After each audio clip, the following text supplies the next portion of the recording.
Assalamualaikum warahmatullahi wabarakatuh. Selamat pagi, siang, sore, dan malam teman-teman semua. Hari ini kita akan belajar untuk memotong beef tenderloin. Yes, sir. Baiklah, ini adalah bahannya. Ini prime cut Australian beef ya.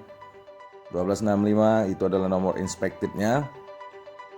Ini adalah wujud dari tenderloin steak yang kita beli import. Saya akan berusaha untuk menjelaskan secara rinci tentang beef tenderloin ini. Tenderloin ini berasal dari daging sapi yang berada di bagian sisi dalam, terlindungi oleh strip loin dan tulang belakang sapi. Jadi di daging sapi inilah yang paling lembut ya. Inilah yang nomor satunya lah katanya. Kita bersihkan dulu peralatannya. Saat ini kita tidak memiliki filleting knife, jadi saya memakai boning knife.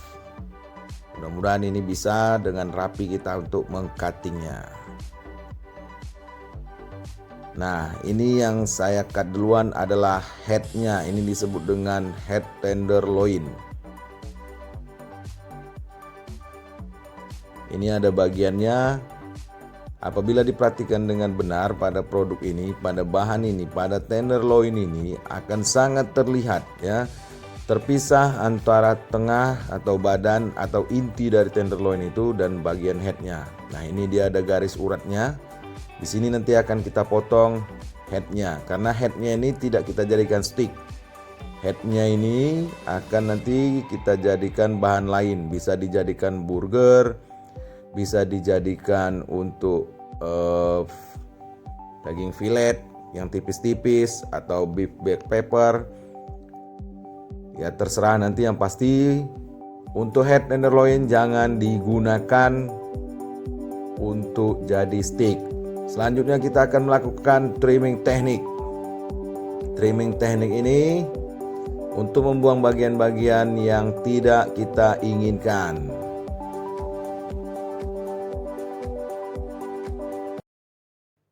Nah, pada bagian ini sangat terlihat jelas ini adalah urat halus dari tenderloin ya. Jadi sebaiknya sebelum tender ini nanti kita potong sesuai dengan porsinya, jadi sebaiknya ini kita trimming dulu uratnya. Karena uratnya ini nanti kalau seandainya nanti kita jadikan steak dan dipanggang nanti dagingnya ini, uratnya ini akan mengikat daging sehingga daging nanti bisa berubah teksturnya. Jadi sebaiknya ini kita trimming. Tapi kalau kalian nggak mau trimming ya, tak usah trimming. Nah, kalian makanlah itu nanti alot-alot daging itu ya kan. Tapi tidak lah, ini memang udah lembut nih. Karena ini Australian beef yang prime ya. Jadi kalau bisa sebaiknya saya sarankan jika kalian menemukan urat halus seperti ini, sebaiknya kalian trimming.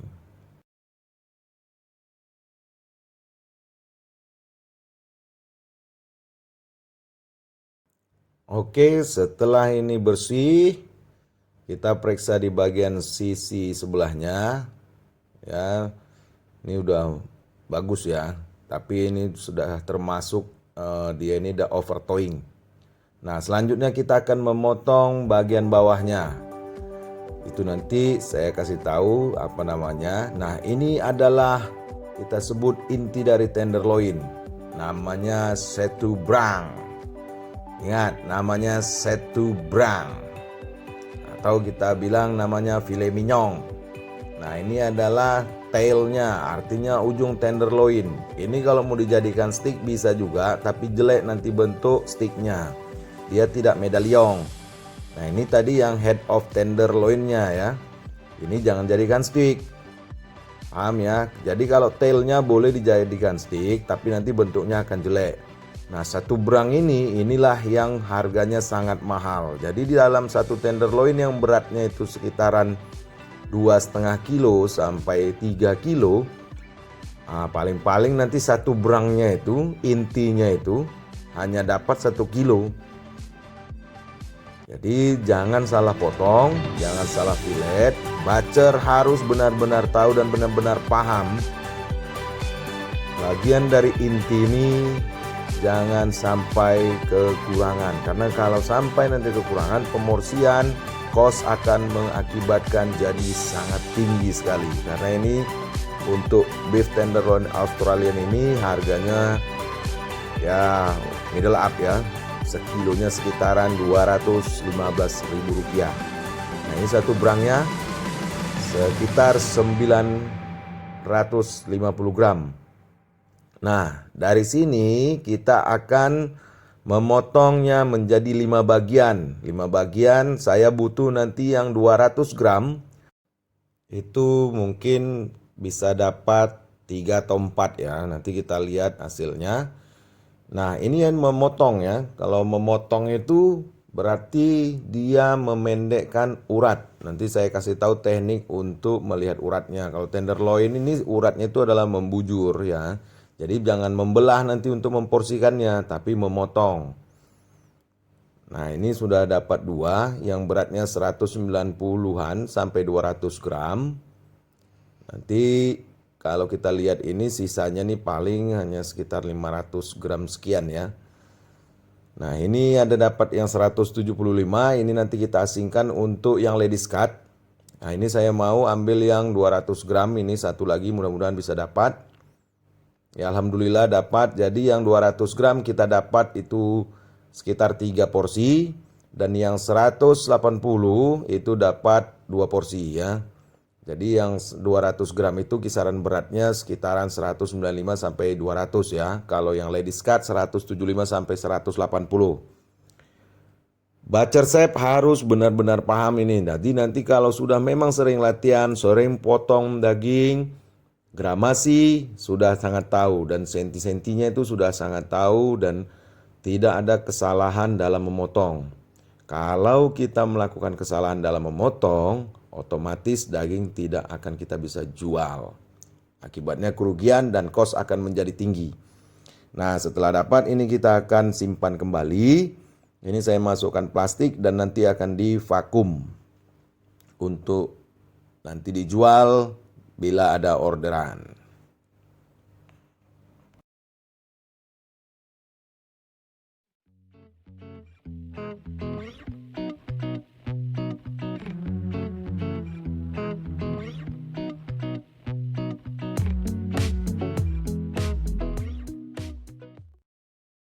Oh ya, ini tips ya, ketika kita menyimpan daging sapi, menyusunnya pun harus diketahui. Nah, ini kan ada serat pendek dan serat panjang. Tadi yang serat panjangnya itu, jadi dia harus posisi berdiri nih ketika kita simpan. Jadi waktu kita simpan nanti tumpukannya itu harus berdiri. Supaya apa, Chef? Supaya seratnya itu tidak rusak. Oke? Nah, posisi berdiri. Jadi jangan dia tidur ya waktu kita menyimpannya, karena nanti dia akan frozen dan akan terjadi proses pemuaian di dalam freezer. Makanya ketika packing ini nanti saya sarankan kepada teman-teman butcher semua, gunakanlah vacuum pack.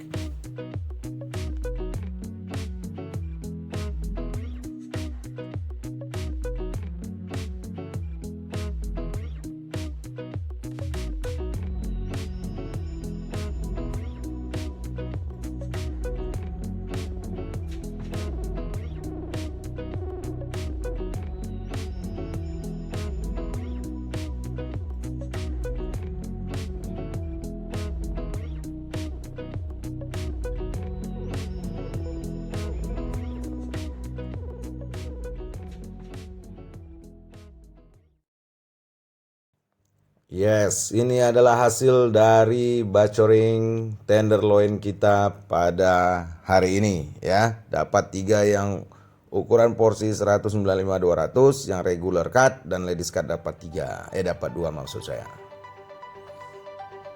Nah, ini adalah trimmingan daging tenderloin tadi. Jadi jangan dibuang ya. Trimmingan ini kalian bisa jual kembali dan diolah untuk menu yang lain. Kalau hari ini saya mau slice dia menjadi menu beef black pepper. Nah, ini saya akan bagi tips bagaimana cara memotong atau menyayat atau memfilet daging sapi tenderloin ini agar dia tidak pecah urat. Nah, jangan memotong urat pendek untuk beef black pepper. Perhatikan, kalau memotong urat pendek, maka nanti dia akan pecah. Ketika daging sapi ini kita goreng, dia akan berhamburan nanti di minyak. Ya, jangan lakukan pemotongan urat pendek. Jadi bagaimana cara memotongnya? Usahakan lakukan sudut kemiringan pisau, mata pisau kita itu sekitaran 10-15 derajat saja. Ikutin seratnya, jangan melintang tapi membujur ya. Ini perhatikan, lihat hasilnya ketika kita melakukan pemotongan dengan sudut kemiringan 10-15 derajat. Potong tipis-tipis, lihat. Inilah dia jadi seratnya, serat panjang. Ini lebih kuat, ketika digoreng nanti daging tidak akan berhamburan.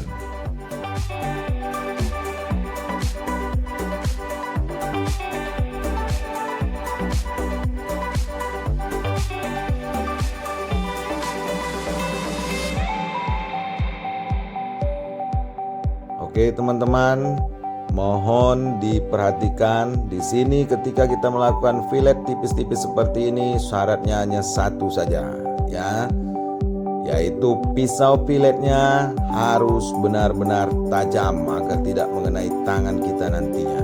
Oke, bacar profesional harus tahu itu dan pasti tahu itu. Untuk yang otodidak harus belajar bagaimana memfilet ini supaya bisa lebih bagus. Untuk pemula, belajar dulu untuk mengasah pisau. Lihat di video saya bagaimana cara mengasah pisau baja stainless agar menjadi tajam dan tahan lama.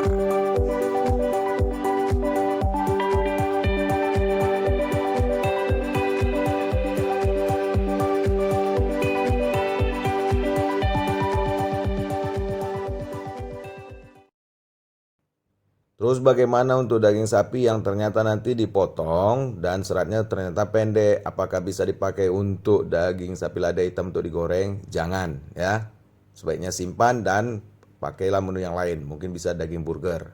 Nah, ini headnya saya akan potong, itu adalah urat. Urat itu jangan dipakai. Nah, ini lihat, perhatikan dulu sebelum memfilet, perhatikan dulu arah seratnya. Nah, ini arah seratnya membujur, jadi kita ikutin seratnya untuk memfiletnya.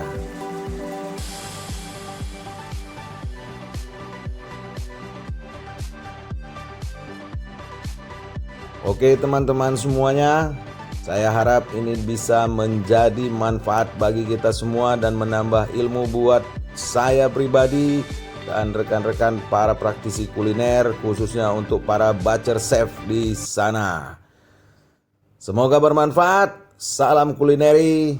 Terima kasih. Bye-bye.